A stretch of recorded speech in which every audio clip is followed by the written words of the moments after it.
Hello and welcome.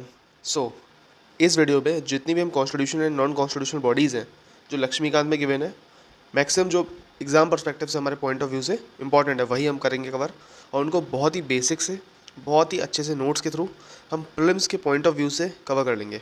Now जो students जो aspirants UPSC exam को टारगेट कर रहे हैं, उस टारगेट को उस एग्ज़ाम को टारगेट करते हुए इस वीडियो को देख रहे हैं, तो एक बात आप ध्यान रख लो कि इस वीडियो को आप देखोगे, नोट्स को शायद आपने याद भी कर लो अगर, बट फिर भी मैं आपसे रिक्वेस्ट है एक बार उस लक्ष्मीकांत के उस नोट्स को, उस पेजेस को एक बार गो थ्रू कर लेना। बिकॉज कभी कभार क्या होता है, वो लैंग्वेज जो जो हमारी जो लैंग्वेज है ना, क्वेश्चन पेपर की क्वेश्चन की लैंग्वेज है, वो बहुत महत्वपूर्ण अपना रोल अदा करती है, उसको नज़रअंदाज नहीं कर सकते।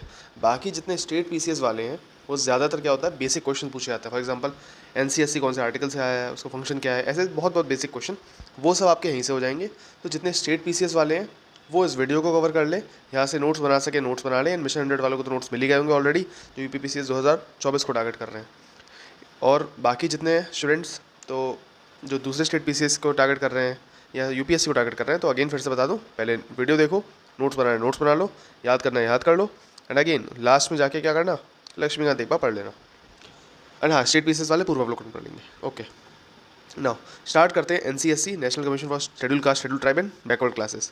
सो ध्यान देने वाली बातें क्या क्या है उनको ध्यान समझ लो। 3 बॉडीज़ हैं हमारी, एनसीएससी, एनसीएसटी, एनसीबीसी। कौन कौन से आर्टिकल्स के अंदर आती हैं? 338, 338A एंड 338B। ठीक है, एंड कौन से अमेंडमेंट से आई थी? सो एनसीएससी एनसीएसटी किससे आई थी? 89th अमेंडमेंट एक्ट 2003 से। एनसीबीसी किससे आया है? एनसीबीसी आया हमारा 102 अमेंडमेंट एक्ट 2018 से।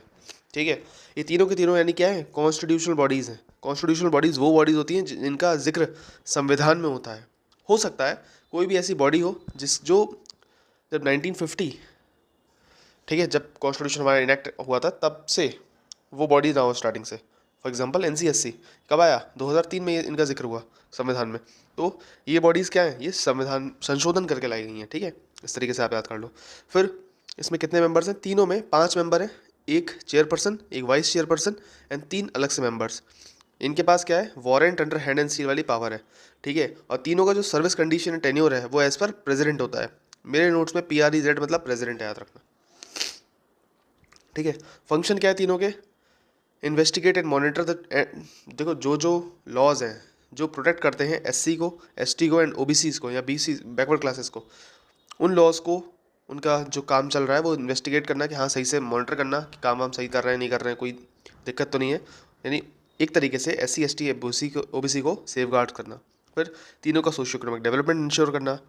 कोई भी कंप्लेंट आती है तो इनको उन पर इंक्वायर करना, इंक्वायरी बिठाना। फिर प्रेसिडेंट को रिपोर्ट प्रोवाइड करना, और प्रेसिडेंट अगर कोई भी एक्स्ट्रा फंक्शन या फंक्शन करने को कहता है भाई ये भी काम कर दो, तो वो भी काम कर देना। ठीक है, एज पर प्रेसिडेंट। रिपोर्ट का हिसाब किताब क्या है? रिपोर्ट या तो ये एनुअली देंगे या फिर अपने डिस्क्रिप्शन पे दे सकते हैं। मतलब आज मन करा 6 महीने बाद, 6 महीने बाद दे दी। ठीक है, रिपोर्ट कैसे देंगे? प्रेसिडेंट को देंगे। डायरेक्ट रिपोर्ट किसे जाती है? प्रेसिडेंट को जाती है, प्रेसिडेंट ऑफ इंडिया। प्रेसिडेंट उस रिपोर्ट के साथ साथ मेमोरेंडम, मतलब ये रिपोर्ट के साथ साथ एक मेमोरेंडम भी होता है। मेमोरेंडम क्या होता है? बेसिकली मान लो रिपोर्ट दी, मतलब मैंने आपसे पूछा क्या आपने ये वीडियो देखी, तो आपने बोला हाँ सर वीडियो देख ली। किसी ने बोला वीडियो नहीं देखी। अब नहीं देखी तो रीज़न दो क्यों नहीं देखी। ठीक है, सिमिलर वे में रिपोर्ट में क्या होता है? रिकमेंडेशंस होती हैं गवर्नमेंट को, स्टेट गवर्नमेंट हो गया या सेंट्रल गवर्नमेंट हो गई, उनको रिकमेंडेशंस होती है कि आप ये वाला काम करो SC ST OBC के, बहुत मतलब उन्हें डेवलप करने के लिए, उनका सोशल इकोनॉमिक डेवलपमेंट के लिए। सो सोशियो इकोनॉमिक डेवलपमेंट के लिए जो काम कहा गया, रिकमेंडेशन दी गई, क्या वो रिकमेंडेशन एक्सेप्ट हुई? अगर हुई तो बढ़िया, तो वो भी रिपोर्ट में मेंशन होंगी। और अगर रिकमेंडेशन एक्सेप्ट नहीं हुई है तो उनका नॉन एक्सेप्टेंस का रीज़न क्या है। ठीक है, तो ये सब होता है मेमोरेंडम और रिपोर्ट में। तो ये किसे दी जाती है? प्रेसिडेंट को। प्रेसिडेंट किसे देते हैं? पार्लियामेंट को। ठीक है, नाउ अगर उसमें कुछ भी ऐसा मेंशन है जो स्टेट गवर्नमेंट से रिलेटेड है, तो यानी स्टेट गवर्नमेंट से रिलेटेड रिपोर्ट होगी, तो प्रेसिडेंट किसे देंगे? गवर्नर को देंगे। गवर्नर कहाँ देंगे? स्टेट लेजिस्लेचर को देंगे। सिंपल। पावर की बात करते हैं तो पावर वाइल इन्वेस्टिगेटिंग, उनके पास सिविल कोर्ट की पावर है। They can summon enforce attendance, require the discovery of document and public record from any of the court और office. Simple. Central state government उन्हें कंसल्ट करेंगी। ठीक है, नाउ एनसीएससी की बात करें तो उसमें एनसीएससी क्या करता है? Schedule caste and Anglo Indian को प्रोटेक्ट करने का काम है। वहीं पर एनसीएसटी का काम क्या है? Only schedule tribes. एनसीबीसी का काम क्या है? Only backward classes. नाउ 2018 ठीक है। 2018 से पहले ये बैकवर्ड क्लास को भी प्रोटेक्ट करता था, क्योंकि उस समय national commission for backward classes वाली बॉडी नहीं थी। इसीलिए 2018 में जब ये वाला संशोधन आया, 102 संविधान संशोधन 2018, उसके बाद में एनसीएससी को बैकवर्ड क्लास की जिम्मेदारी से मुक्त कर दिया गया। उसके बाद कौन जिम्मेदारी उठा रहा है? National commission for backward classes. So इतने से नोट्स से, सिंपल से। उसके बाद आते हैं special officer for linguistic minorities. Okay, special officer for linguistic minorities की अगर मैं बात करता हूँ, कौन से मिनिस्ट्री के अंदर आता है? ऑब्वियसली माइनॉरिटी, तो माइनॉरिटी अफेयर्स मिनिस्ट्री के अंदर आएगा। ठीक है, ओके। एंड ये जो ऑफिसर बनाया गया, ठीक है, ये कब बनाया गया? 7th अमेंडमेंट एक्ट 1956 के बाद से बना, जब 7th अमेंडमेंट एक्ट को हम क्या बोलते हैं? स्टेट रिऑर्गेनाइजेशन कमीशन एक्ट बोलते हैं, याद है आपको? याद होगा मेरे ख्याल से। फिर ये जो आर्टिकल कौन से आर्टिकल के अंदर आता है? तो आर्टिकल अगर पूछता है तो 350B याद रखना है। ठीक है, part 17 of constitution of India, part 17 कब आया, कब बॉडी बनी? सो अमेंडमेंट जो था वो 1956 का था। इसीलिए ये बॉडी जब से ये बॉडी बनी है, या जब से ये बॉडी बैठी है फर्स्ट टाइम से, तो कब से है? 1957। अपॉइंटमेंट कौन करेंगे? प्रेसिडेंट। ठीक है, रिपोर्ट किसे देनी है? प्रेसिडेंट को। प्रेसिडेंट बाद में किसे देंगे? पार्लियामेंट को, स्टेट गवर्नमेंट, जिसको भी देना हो। सेम प्रोसीजर है एनसीएससी वाला, ठीक है, जो रिपोर्ट्स का। हेडक्वार्टर कहाँ पर है? इलाहाबाद। रीजनल ऑफिस है, यस, कहाँ कहाँ है? महाराष्ट्र के बेलगाम में, चेन्नई के तमिलनाडु में, और कोलकाता के, वो वेस्ट बंगाल के कोलकाता में। क्वालिफिकेशन, टेन्योर और सर्विस कंडीशन रिमूवल, ये सब कुछ किस पर डिपेंड करता है? प्रेसिडेंट पर। कुछ भी कॉन्स्टिट्यूशन ऑफ इंडिया में नहीं मेंशन्ड है, याद रखना। फिर आते हैं finance commission. Basically finance commission basically economy से रिलेटेड टॉपिक है, बट बहुत बेसिक चीज़ें जो पॉलिटी से रिलेटेड है खासकर, हम उसको यहाँ पर पढ़ लेते हैं। फाइनेंस कमीशन की बात करें तो इसका एडवाइजरी रोल है, आर्टिकल 280 याद रखना, और क्वासी जुडिशियल बॉडी है। प्रेसिडेंट के द्वारा ये स्थापना होती है फाइनेंस कमीशन की, हर 5 साल में एक बार। और कितने मेंबर है? 5 मेंबर है। 5 साल में एक बार 5 मेंबर है। रीअपॉइंटमेंट हो सकता है, ऐसे हो सकता है। फिर क्वालिफिकेशन की बात करते हैं। एक क्वेश्चन है उससे पहले, जो अभी हमारा फाइनेंस कमीशन था, 15th फाइनेंस कमीशन, उसके चेयरमैन कौन थे? ठीक है, मुझे ज़रा कमेंट सेक्शन में बताना चेयरमैन कौन थे। फिर क्वालिफिकेशन की बात करते हैं। क्वालिफिकेशन कौन डिसाइड करता है? पार्लियामेंट डिसाइड करता है। एंड एज पर पार्लियामेंट उसके चेयरमैन होंगे, उनको पब्लिक अफेयर्स में एक्सपीरियंस होना चाहिए। साथ ही साथ जो मेंबर्स होंगे 4, वो 4 मेंबर्स कौन कौन से होंगे? एक मेंबर होंगे जिनको हाई कोर्ट के जज होंगे, या फिर हाई कोर्ट के जज के लिए क्वालिफाइड होंगे। दूसरे, नॉलेज होनी चाहिए फाइनेंस और अकाउंट्स में। तीसरा, एक्सपीरियंस होना चाहिए फाइनेंशियल मैटर्स में। चौथे, नॉलेज होनी चाहिए इकोनॉमिक्स में। ठीक है, फंक्शन क्या है? प्रेसिडेंट को रिकमेंड करना, सेंटर और स्टेट का रेवेन्यू शेयर, रिसोर्स डिस्ट्रीब्यूशन की बात है, granted rates by the centre to the state, consolidated fund of India से जो भी ग्रांट्स होती है उनसे रिलेटेड बात है। फिर जो रिपोर्ट्स और मेमोरेंडम होगा वो प्रेसिडेंट देंगे, प्रेसिडेंट इसे पार्लियामेंट में रिपोर्ट करेंगे। डन। ठीक है, तो अब तक हमारी 3 बॉडीज़ कवर हो चुकी हैं। बेसिकली 3 तो नहीं, 1 2 3 4 5 बॉडीज़ हमने कवर कर ली ना। अब बात करते हैं जीएसटी काउंसिल की। सो जीएसटी काउंसिल की बात करते हैं। सो प्रेसिडेंट ऑर्डर से इसकी स्थापना हुई थी जीएसटी काउंसिल की। हेडक्वार्टर का न्यू दिल्ली में। इसका एक्स ऑफिशियो सेक्रेटरी कौन है? यूनियन रेवेन्यू सेक्रेटरी, जो कि आईएएस ऑफिसर होते हैं। ठीक है, तो जीएसटी काउंसिल की बात करते हैं। सो 101 कॉन्स्टिट्यूशन अमेंडमेंट एक्ट 2016 में से इसकी स्थापना हुई। आर्टिकल कौन सा है? 279A आपको आर्टिकल याद रखना है। कंपोजिशन की बात करते हैं, इसमें एक चेयरपर्सन है। चेयरपर्सन कौन है? Finance minister. दूसरा, union ministry of state of revenue और फाइनेंस मिनिस्ट्री से यूनियन मिनिस्ट्री ऑफ स्टेट होंगे। तीसरा, स्टेट गवर्नमेंट के कौन कौन से मेंबर्स होते हैं? Minister in charge of finance या फिर टैक्सेशन। ठीक है, minister in charge of finance और टैक्सेशन में से जो स्टेट गवर्नमेंट के मिनिस्टर्स होंगे वो पार्टिसिपेट करेंगे। एंड दूसरा क्या है, मान लो कोई भी स्टेट गवर्नमेंट है वो इनको नहीं भेजना चाहती, तो कोई भी दूसरे मिनिस्टर को भेज सकती है, वो स्टेट गवर्नमेंट पर डिपेंड करता है। बट मतलब खासकर मतलब यही होते हैं ज़्यादातर। ठीक है, अब ये जो स्टेट गवर्नमेंट के जो मिनिस्टर्स हैं, ठीक है, फॉर एग्जांपल 27 जो मिनिस्टर्स हैं, उनमें से एक जो होंगे उनको नियुक्त किया जाएगा वाइस चेयरपर्सन। ठीक है, इसी कंपोजिशन में एक बात याद रखना, central board of excise and customs, central board of excise and customs, ठीक है, उनको नॉन वोटिंग परमानेंट इन्वाइटी माना जाता है। चेयरपर्सन जो होते हैं सीबीएसई के, उन्हें। कोरम क्या है? सो 50% मेंबर्स है। कोरम क्या होता है? बेसिकली आपको पता होगा, the minimum requirement of a members to be present so that जो मीटिंग है वो कंटिन्यू की जा सके। ठीक है, पार्लियामेंट की कोरम क्या है? आपको पता होगा 1/10। ठीक है, जीएसटी काउंसिल की क्या है? 50%। कोई भी डिसीजन होगा, ठीक है, वो 3/4 ऑफ मेजोरिटी से लिया जाएगा, प्रेजेंट एंड वोटिंग। ठीक है, और वोट शेयर की बात करते हैं, यूनियन जो गवर्नमेंट है उसका वोट शेयर क्या है? 1/3। स्टेट का क्या है? 2/3, याद रखना। ठीक है, सेंट्रल विजिलेंस कमीशन। ठीक है, नाउ सेवन्थ बॉडी हमारी सेंट्रल विजिलेंस कमीशन, ये करप्शन को रोकने के लिए बॉडी बनाई गई है। सेंट्रल विजिलेंस कमीशन 1964 में एग्जीक्यूटिव रेजोल्यूशन के द्वारा ही बनाई गई थी एज पर संतरम कमेटी की रिकमेंडेशन से। वो कमेटी कब बनी थी 1962 से 64 में।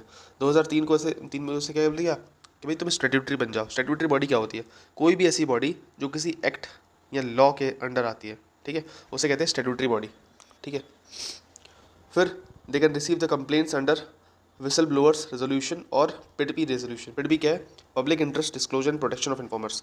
बेसिकली विसल ब्लोअर क्या होता है? जस्ट सपोज करो एक फैक्ट्री है, ठीक है, उस फैक्ट्री में कोई भी काला धंधा चल रहा है, मतलब बहुत करप्शन चल रहा है, बट उस फैक्ट्री में कोई ऐसा बंदा है जो है तो अच्छा बंदा, ठीक है, बट अब क्या है, उसे सारा बात पता है कि भाई ये करप्शन चल रहा है, XYZ आदमी है, वो ऐसा ऐसा करप्शन कर रहा है, बट वो बताए कैसे गवर्नमेंट को? इसीलिए अगर ये बताता है तो इसकी जान को भी खतरा है। इसीलिए विसल ब्लोअर रेजोल्यूशन आया था, या फिर public interest disclosure and protection of informer resolution आया था। मतलब कोई भी व्यक्ति अगर सामने से आके अपनी इन्फॉर्मेशन, अपनी कंपनी की इन्फॉर्मेशन लीक करता है, बताता है कि हमारी कंपनी में ये धांधली चल रही है, आप आ जाओ, गवर्नमेंट आ जाओ, गवर्नमेंट आप इंटरफेयर करो एक तरीके से, तो उसकी प्रोटेक्शन की जिम्मेदारी किसकी रहती है? गवर्नमेंट की, ठीक है। सो इसमें कितने मेंबर्स हैं? 1+2, एक है सेंट्रल विजिलेंस कमिश्नर, एक है, 2 है विजिलेंस कमिश्नर। फिर कौन इसको मतलब मेंबर्स को कौन पावर देता है? तो प्रेसिडेंट, ठीक है, नियुक्त करते हैं under warrant, under hand and seal, याद रखना। रिकमेंडेशन होती है वो 3 मेंबर कमेटी के द्वारा की जाती है। पहले मोदी जी, अमित शाह और Rahul Gandhi. Modi ji means PM, home minister and leader of opposition.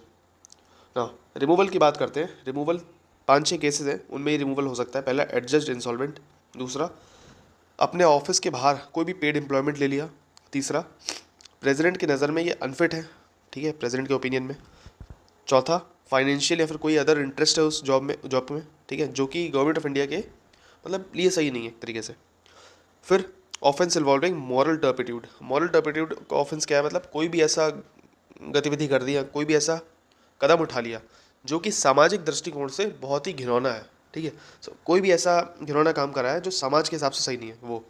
फिर misbehaviour after Supreme Court inquiry. Basically misbehaviour जो होता है वो प्रेसिडेंट कह सकते हैं कि भाई हाँ मिसबिहेवियर करा है, प्रेसिडेंट इसे रोक सकते हैं, बट प्रेसिडेंट इसको हटाने के लिए मिसबिहेवियर वाली कंडीशन में क्या होगा? सुप्रीम कोर्ट पहले इंक्वायरी बिठाएगा। सुप्रीम कोर्ट की इंक्वायरी जब तक चल रही है तब तक प्रेसिडेंट उसको मतलब रिमूव तो नहीं कर सकते, बट उसको होल्ड पे डाल सकते हैं, भाई तुम जॉब पे नहीं आओगे, तुम पे इंक्वायरी चल रही है। बट अगर सुप्रीम कोर्ट की इंक्वायरी में प्रेसिडेंट सही पाएगा कि हाँ उसने मिसबिहेवियर किया है जो भी है, तो उसको वहाँ से हटा दिया जाएगा उस मेंबर को। अब पूछता है विसल ब्लोअर प्रोटेक्शन एक्ट कब आया था? 2014, याद रखना, ठीक है। नाउ इसके अलावा कुछ चीज़ें हैं जैसे इलेक्शन कमीशन। इलेक्शन कमीशन देखो यहाँ पर नोट्स हैं, ये पूरा लक्ष्मीकांत वाली चीज़ है, ठीक है, सब कुछ है, बट वही चीज़ याद रखनी है जो इंपॉर्टेंट है। इलेक्शन कमीशन की बात करते हैं। So administers the election to parliament, state legislature, president and vice president. वहीं पर पंचायत एंड म्यूनसिपैलिटी के लिए इलेक्शन कमीशन जिम्मेदार नहीं है उस इलेक्शन के लिए, क्योंकि पंचायत एंड म्यूनसिपैलिटी का जो इलेक्शन होता है वो कौन देखता है? वो स्टेट इलेक्शन कमीशन देखता है, जो कि 73rd and 74th amendment act के अंदर स्टैब्लिश किया गया है। तो क्वेश्चन पूछता है क्या आर्टिकल नंबर 324 के अंडर इलेक्शन कमीशन के साथ साथ स्टेट इलेक्शन कमीशन आता है?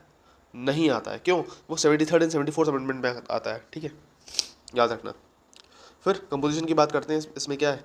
एक चीफ इलेक्शन कमिश्नर है और कुछ इलेक्शन कमिश्नर्स होते हैं। दोनों क्या है? प्रेसिडेंट अपॉइंट करेंगे। ये जो हाईलाइटेड पार्ट है वो इंपॉर्टेंट है, याद रखना, ठीक है। एंड चीफ इलेक्शन कमिश्नर की जो पावर है वो वही क्या होते हैं? चेयरमैन ऑफ इलेक्शन कमीशन भी कहलाते हैं, ठीक है। तो रीजनल इलेक्शन कमिश्नर जो होते हैं वो प्रेसिडेंट अपॉइंट करते हैं after consultation with election commission. Condition service tenure क्या है? वो प्रेसिडेंट डिटरमाइन करेंगे। सो अपॉइंटमेंट कौन करेगा? प्रेसिडेंट। कंडीशन कौन डिटरमाइन करेंगे? प्रेसिडेंट, याद रखना। नाउ 1950 से 1989 की बात करता हूँ तो election commission as a single member body थी, एक चीफ इलेक्शन कमिश्नर थे। 1989 में क्या हुआ? 2 इलेक्शन कमिश्नर अलग से अपॉइंट किए गए। क्यों?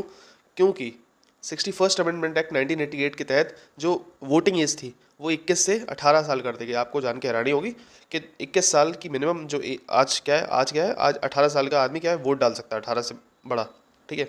18+ एज है तो आप वोट डाल सकते हो, बट 1988 से पहले अगर आपकी एज 21 थी या उससे कम थी तो आप वोट नहीं डाल सकते, आपके 21+ वाले ही वोट डाल सकते थे, ठीक है। सो 88 में क्या हुआ? जो वोटिंग एज थी वो कम करी। जब कम करी तो क्या होगा? प्रेशर बढ़ेगा, वर्क प्रेशर बढ़ेगा। वर्कलोड जब बढ़ेगा तो 2 अलग से इलेक्शन कमीशन अपॉइंट किए गए, ठीक है। 1990 में क्या हुआ? 2 अलग जो मतलब 1 साल बाद वापस उनकी अपॉइंटमेंट हटा दी गई, भाई 2 अलग अलग हमारे इलेक्शन कमिश्नर की ज़रूरत नहीं है, ऐसा ऐसा माना गया। बट 1993 में बेसिकली क्या हुआ, वापस से अपॉइंटमेंट कर देगा और आज भी वही चल रहा है। ठीक है, कुछ याद मत रखो, इतना याद रख लो बस। ठीक है, पावर सैलरी अलाउंस कौन देखते हैं? सो बेसिकली सुप्रीम कोर्ट जज की तरह मामला है पूरा, और सबका सेम है। ठीक है, तीनों मतलब 3 मेंबर्स हैं, एक चीफ इलेक्शन कमिश्नर्स है और 2 इलेक्शन कमिश्नर्स है। तीनों के लिए पावर सैलरी अलाउंस तीनों की सेम है और जो सुप्रीम कोर्ट के जज के बराबर है। नो, किसी में भी अगर डिफरेंस ऑफ ओपिनियन होगा तो मेजोरिटी का डिसीजन ही फाइनल होगा। मतलब 3 लोग हैं, तीनों में अगर कोई भी ओपिनियन डिफरेंस होगा कि भाई मैं तुम्हारी बात नहीं मान रहा, तो मेरी बात नहीं मान रहा, तो ऐसा नहीं है कि चीफ इलेक्शन कमिश्नर ने जो बोल दिया वो फाइनल होगा, ऐसा कुछ नहीं होने वाला। इट इज़ जस्ट के मतलब जो भी मेजोरिटी का डिसीजन होगा, ठीक है, वो फाइनल माना जाएगा। सो होल्ड ऑफिस कब तक होल्ड करते हैं? तो 65 की एज तक या फिर 6 साल के लिए, मैक्सिमम 6 साल या फिर 65 एज तक। रिमूवल कौन करता है? Via same removal procedure as per supreme court जज। So power salary allowance as पर सुप्रीम कोर्ट जज, removal as per supreme court जज। ठीक है, अब ये सुप्रीम कोर्ट जज के लिए किसके लिए है? Removal procedure chief election commissioner के लिए है। दूसरे रीजनल होगा या फिर अदर जो इलेक्शन कमिश्नर्स हैं उनके लिए क्या होगा? पहला, चीफ इलेक्शन कमिश्नर उन्हें रिकमेंड करे उनका रिमूवल। दूसरा, same procedure will be followed as of जज ऑफ सुप्रीम कोर्ट। ठीक है, इंडिपेंडेंस की बात करते हैं। सो सिक्योरिटी ऑफ टेन्योर है, फिर service condition, salary can not be very to disadvantage, ये सब बोल बच्चन वाली बातें हैं जो हमारे प्रीलिम्स के पॉइंट ऑफ व्यू से काम की नहीं है। ठीक है, थोड़ा पावर देख लो। To determine the area of electoral constituency the basis of delimitation commission act. ठीक है, prepare and revise the electoral roll. फिर register all the eligible voters को एलिजिबल हैं, जो एलिजिबल है उनको रजिस्टर करना। इलेक्शन कब होगा उसकी डेट को नोटिफाई करना। फिर नॉमिनेशन पेपर्स को स्क्रूटनाइज करना। इलेक्शन सिंबल को बांटना।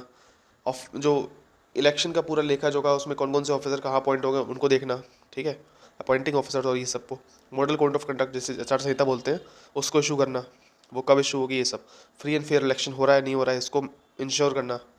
प्रेसिडेंट को एडवाइस करना कि भाई प्रेसिडेंट रूल में इलेक्शन हो सकता है नहीं हो सकता है। कोई भी MP MLA member of MP MLA या फिर MLC है उसको देखना कि भाई डिस्क्वालिफिकेशन है या नहीं है। गवर्नर को बताना उसकी डिस्क्वालिफिकेशन से रिलेटेड मामले में। ठीक है, ये सब राय मशवरा देने वाले काम होते हैं। फ्लॉज हमारे काम का नहीं है एज पर प्रीलिम्स। ठीक है, बस इतना याद रखना है आपको।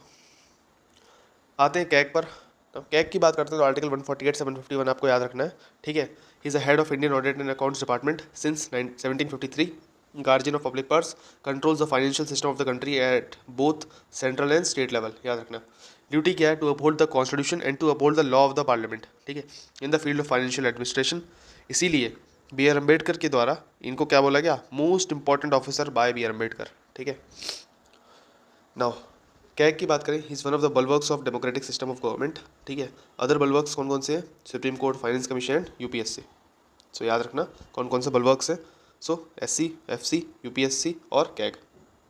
अपॉइंटमेंट प्रेसिडेंट के द्वारा, warrant under hand and seal, oath before president, 6/65 age है, एज लिमिट है, या तो 6 साल आप रह सकते हो टेन्योर में या फिर मैक्सिमम 65 की एज तक। रेजिग्नेशन लेटर किसे देना है आपको? प्रेसिडेंट को देना है। रिमूवल कौन देखेगा? प्रेसिडेंट देखेंगे। रिमूवल का ग्राउंड क्या होगा? जो कि जज ऑफ सुप्रीम कोर्ट का ग्राउंड है। ठीक है, इंडिपेंडेंस और टेन्योर सिक्योरिटी है। नो फर्दर अपॉइंटमेंट, सैलरी जो है गवर्नमेंट जो जज ऑफ सुप्रीम कोर्ट के बराबर है। बेसिकली जो हाईलाइटेड पार्ट्स हैं उन्हीं को देखो, ज़्यादा इधर मत देखना। Service condition and power as per president. ठीक है, एडमिनिस्ट्रेटिव एक्सपेंसेस होंगे वो कंसोलिडेटेड फंड ऑफ इंडिया जाएंगे। जो भी कंसोलिडेटेड फंड ऑफ इंडिया होता है उस पर जो भी इसका खर्चा होगा, एडमिनिस्ट्रेटिव एक्सपेंस होगा, वो सब उसी पर निर्भर होगा। ठीक है, और ड्यूटीज़ एंड पावर कौन से आर्टिकल में? आर्टिकल 149 में आती है। ड्यूटीज़ एंड पावर कौन देखता है?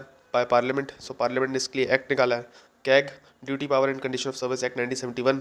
ठीक है, एंड 1976 में क्या बोला कि भाई सेंट्रल गवर्नमेंट में ऑडिट और अकाउंट दोनों चीज़ें सेपरेट कर दी गई।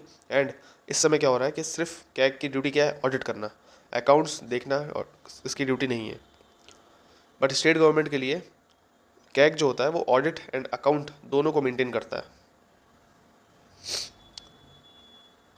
नाउ ऑडिट क्या क्या करना है? All the expenditure which is related to consolidated fund of India, consolidated fund of state and consolidated fund of union territory with legislative assembly. फिर दूसरा, contingency fund of India and contingency fund of state. फिर public account of India, public account of state.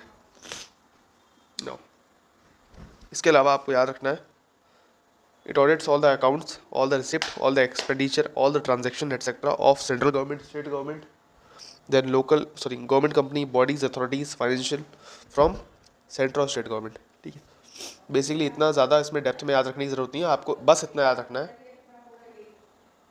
आपको बस इतना याद रखना है यहाँ पर कि कुछ चीज़ें हैं कि कौन कौन सी बॉडीज़ हैं, उसको क्या क्या करता है, बस ऊपर ऊपर से याद हो, और कौन से आर्टिकल में ये बात आ रही है, बात खत्म। इससे ज़्यादा डेप्थ में याद रखने की ज़रूरत नहीं है।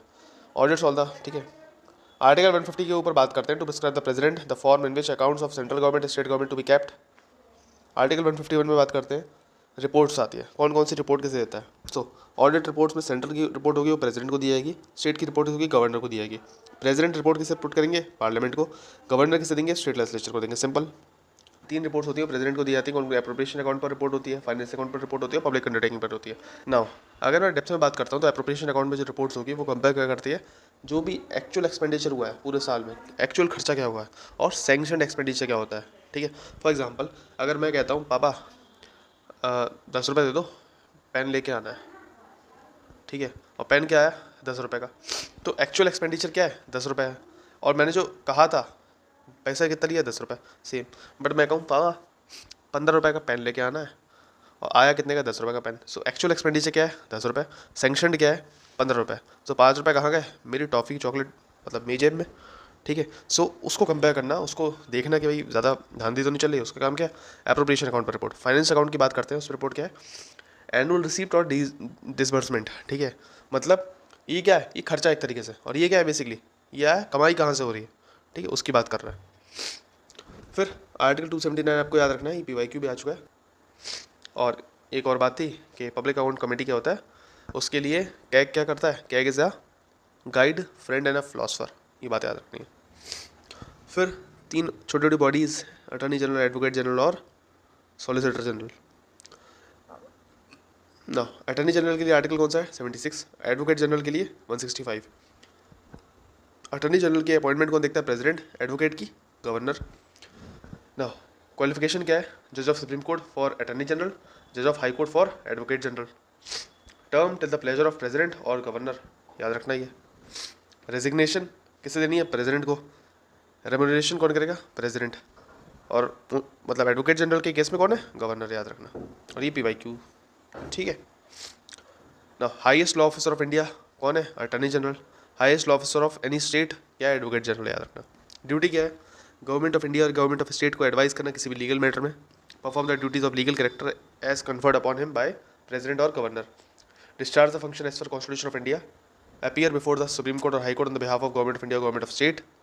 Appear before High Court or subordinate court on the behalf of Government of India or Government of State whenever asked. Attorney General represent Government of India with respect to Article 143. 143 Article 143 क्या है, ठीक है, hint दे रहा हूँ, advisory jurisdiction से related कुछ मामला है तो वो मुझे बता ना। राइट्स याद रखना, राइट्स क्या इसके, टू स्पीक और to take part in the proceedings of parliament, joint sitting of parliament, या फिर committee of parliament on which he is named as a member, ठीक है। अटॉर्नी जनरल की बात कर रहा हूँ सबसे पहले, फिर से बोलता हूँ, टू स्पीक और to take part in the proceedings of parliament, joint sitting of parliament और committee of which he is named as a member, ठीक है। बट स्टेट लेजिस्लेचर के लिए ज्वाइंट सिटिंग के प्रावधान नहीं है, आपको पता होगा, अच्छे से पता होगा। इसीलिए अगर मैं एडवोकेट जनरल की बात करता हूँ तो इसका राइट क्या है, टू स्पीक और take part in the proceedings of state legislature और the committee of which he is named as a member. But joint sitting वाला मामला वैलिड नहीं है। अगली बात क्या है, राइट्स में ही कैन नॉट वोट, मतलब स्पीक कर सकते हैं, बोल सकते हैं, पार्टिसिपेट कर सकते हैं, but can not vote. Privilege and immunities की बात करते हैं as similar to MP MLA, ठीक है। लिमिटेशन याद रखने की जरूरत नहीं है। Solicitor general basically non constitutional body है compare to advocate and attorney general. Solicitor general, additional solicitor general का काम क्या होता है, अटॉर्नी जनरल को असिस्ट करना, ठीक है। और ये बेसिकली क्या है, बेसिकली एक लॉ ऑफिसर नहीं है ये भी ना। अब बात करते हैं UPSC, ये तो हो गया, सेंट्रल विजिलेंस कमीशन में देख लिया। फिर central information commission, NHRC, SHRC बसता है नो। UPSC स्टेट PCS, ठीक है।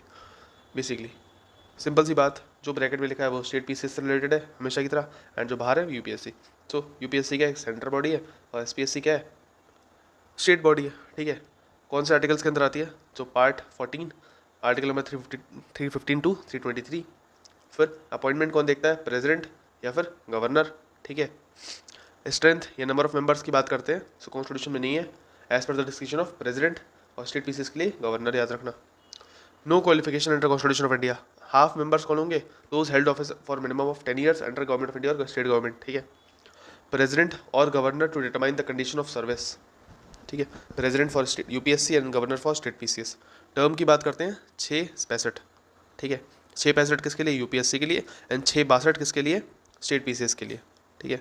41st अमेंडमेंट एक्ट 1976 से 6/62 हो गया है, पहले 6/60 था। रेजिग्नेशन की बात करनी है तो प्रेसिडेंट या गवर्नर, याद रखना। एक्टिंग चेयरमैन की बात करते हैं, कौन अपॉइंट करेगा, यूपीएससी के लिए प्रेसिडेंट, स्टेट पीसीएस के लिए गवर्नर, ठीक है ना। एक्टिंग चेयरमैन में जो प्रावधान था वो 15th अमेंडमेंट एक्ट 1963 से ऐड कर दिया गया। दो कंडीशन है कि चेयरमैन के जो ऑफिस है वो खाली होने चाहिए उस समय, या फिर चेयरमैन क्या है, unable to perform the duty for any reason, ठीक है। रिमूवल कौन करेगा, खुद से रिमूव करना होगा तो दोनों को रिमूव करने के लिए कौन है, प्रेसिडेंट बैठे हैं, ठीक है।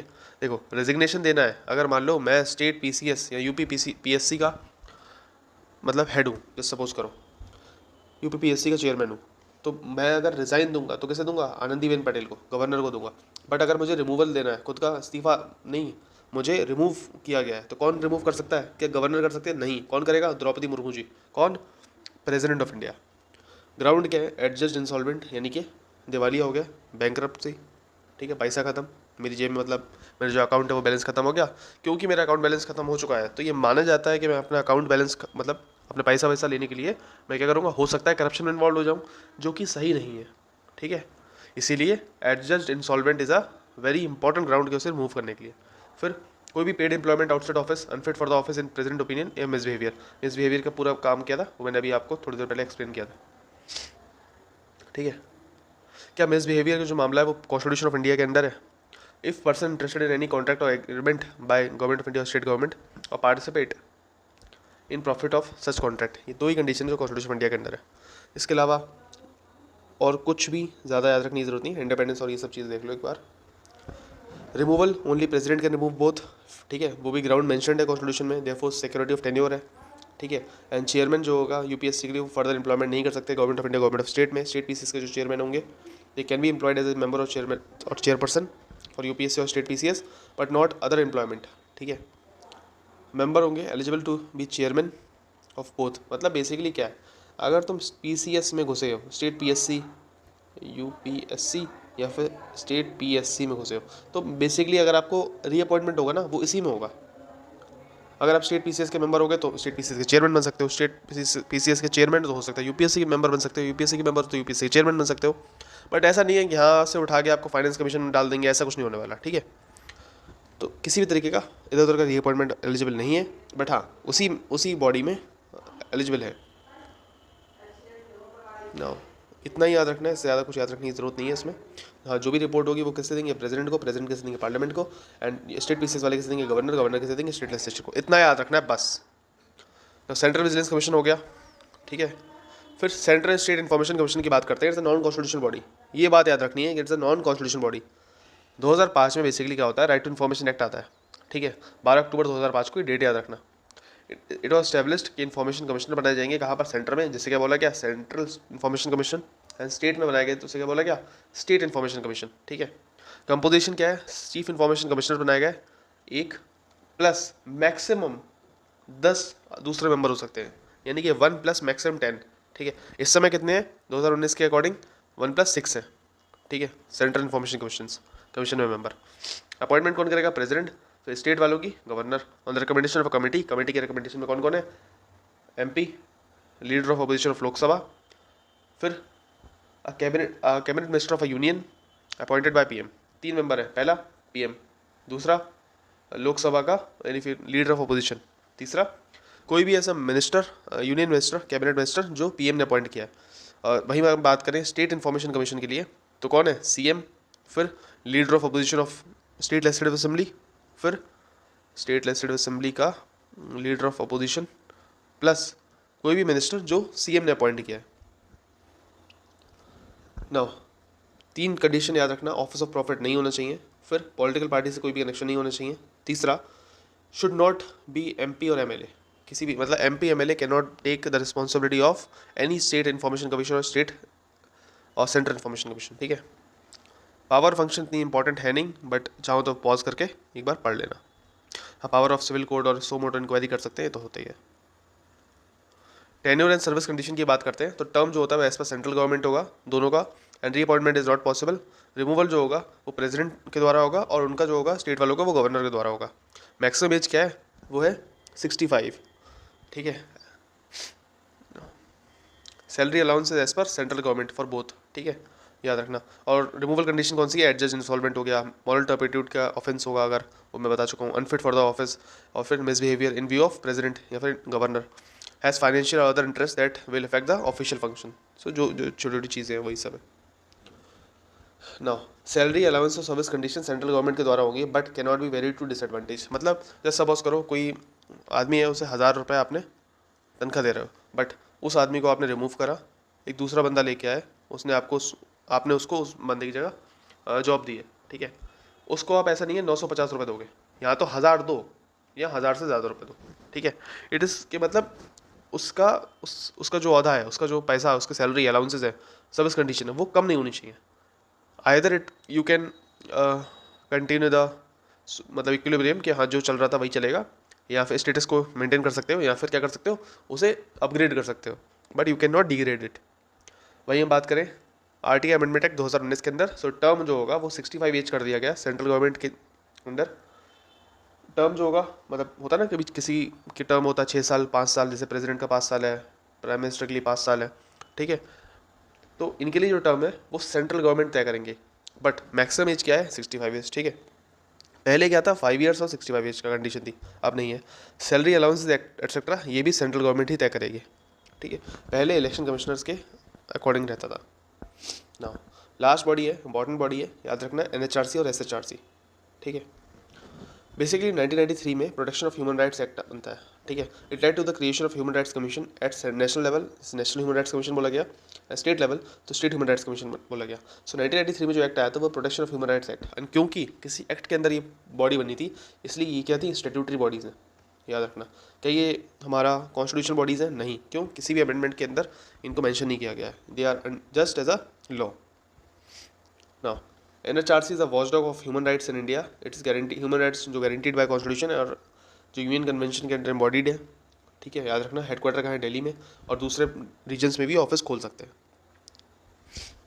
Now state human rights commission की बात करते हैं। They inquire into human rights violation only in the case of list 2 यानी स्टेट लिस्ट, लिस्ट 3 यानी कंकरेंट लिस्ट ऑफ 7 शेड्यूल।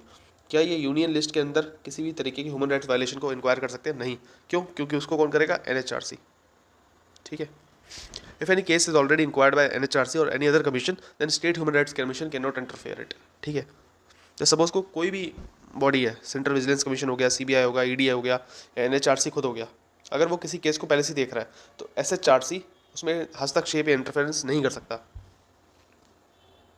ठीक है, now central government can give state human rights commission function relating to human rights of union territory except New Delhi. New Delhi को कौन देखता है, दिल्ली एक union territory आप जानते हो, बट यूनियन टेरिटरी होने के बावजूद उसको जो ह्यूमन राइट्स जो वायलेशन होते हैं उसको कौन देखता है, नेशनल ह्यूमन राइट्स कमीशन देखता है, याद रखना। फिर टेन्योर, सो 3/70 याद रखना। Reappointment is possible, yes. Further employment under central state government is not allowed. ठीक है, सेम कंडीशन जैसे हमने देखी UPSC के लिए।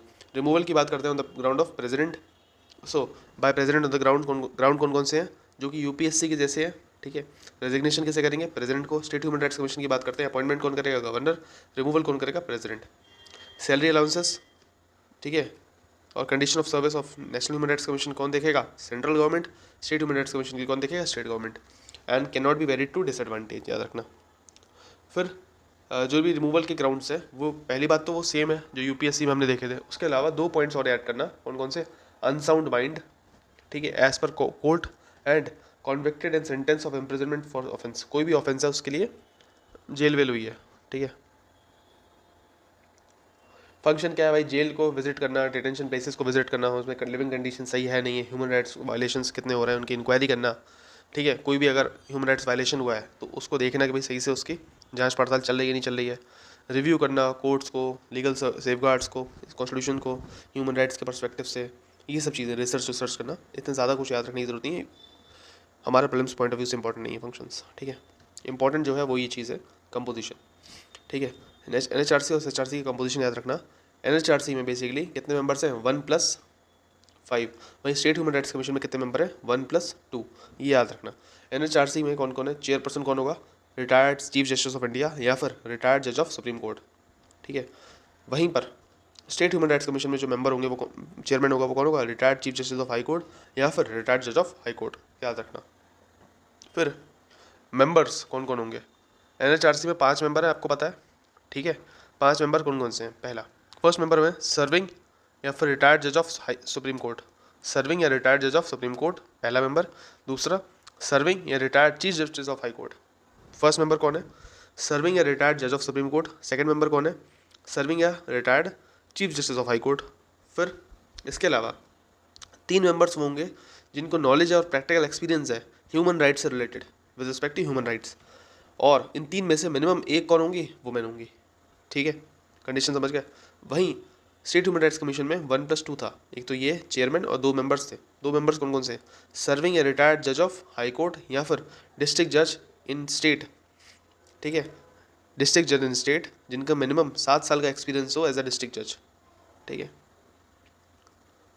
सो इन दोनों में से या तो एक होगा, या तो सर्विंग रिटायर्ड जज ऑफ हाई कोर्ट के या फिर डिस्ट्रिक्ट जज हो, ठीक है। इन दोनों में से कोई एक। दूसरा कौन है, a person with special knowledge और practical experience with respect to human rights.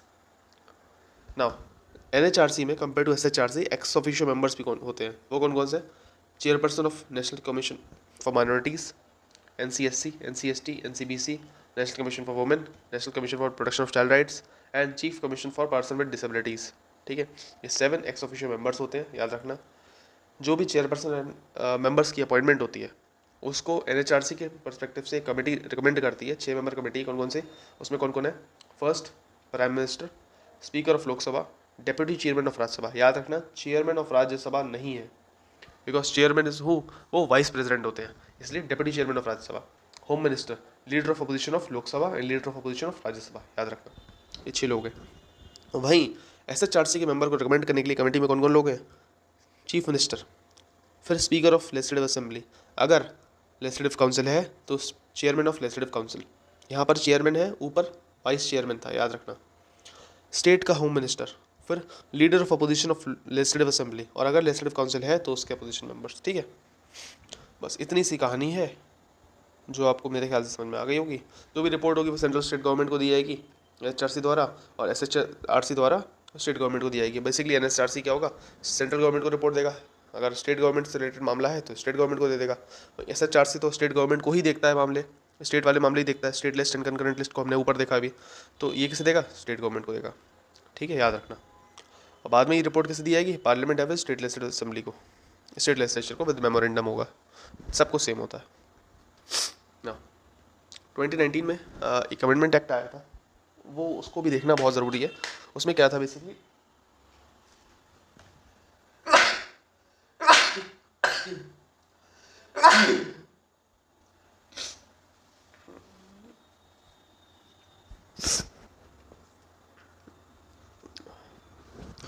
Twenty 2019 में एक अमेंडमेंट एक्ट आया था, रिटायर्ड जज of supreme court basically was eligible to as a chairman of NHRC। Members जो थे वो 2 से 3 कर दिए गए, ये जो एक्स्ट्रा मेंबर्स थे वो पहले 2 थे और वो 3 कर दिए गए, और इसमें 1/3 होंगी वुमेन होंगी। फिर NCBC NP मतलब चाइल्ड राइट्स वाली, प्रोटेक्शन ऑफ चाइल्ड राइट्स वाली कमीशन हो गया, बैकवर्ड क्लास कमीशन हो गया, पर्सन विद डिसेबिलिटीज़ वाले कमीशन हो गए, इनको भी एक्स ऑफिशियो मेंबर्स बनाया गया NHRC में। फिर दोनों का जो टर्म है वो 5 साल से कम करके 3 साल कर दिया गया, रीअपॉइंटमेंट एलिजिबल कर दी गई।